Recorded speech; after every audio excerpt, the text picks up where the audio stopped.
আসসালামু আলাইকুম। তালেহাটির শাঁস রান্না। আমি এই যে তালেহাটিগুলো এভাবে কেটে এর ভিতর থেকে শাঁসগুলো উঠিয়ে নিয়ে চুলোয় একটা মাটির পাতিল দিয়ে দিয়েছি সরিষার তেল। তারপরে দিয়ে দিয়েছি পেঁয়াজ কুচি, আদা বাটা, রসুন বাটা।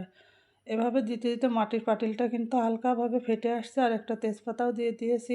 এভাবে তালিয়াটি রান্না করলে কিন্তু খেতে অনেক মজার হয়, আর নারকেলের দুধ দেওয়ার সাথে সাথে তেল মশলা কিন্তু নিচে পড়ে যায়, ধোয়া উঠেছে। এবার আমি এটা নামিয়ে নিয়েছি, নিয়ে মাঝখান থেকে তেল মশলাটা আমি নারকেল দুধের এই পাতিলের মধ্যে নামিয়ে নিয়েছি, নিয়ে এই দুধটা আর একটা কড়াইতে দিয়ে লবণ, হলুদ, ভাজা জিরা, গোটা গরম মশলা দিয়ে দিচ্ছি, দিয়ে তালেরাটির শাঁসগুলো দিয়ে লবণ, হলুদ সব কিছু দিয়ে এরকম করে কষিয়ে নেব। কষানোর 5 মিনিট আগে দিয়ে দেবো স্বাদ মতো চিনি, যে যেমন মিষ্টি খাবেন সেই হিসাবে চিনি দিবেন। তারপরে কষানো হয়ে গেছে, এবার ঝোলের জন্য পানি দিয়ে দেবো, আর একটা ডিম পোচ করে নিয়েছিলাম সেটাও এর মধ্যে দিয়ে দিলাম। এভাবে রান্না করলে অনেক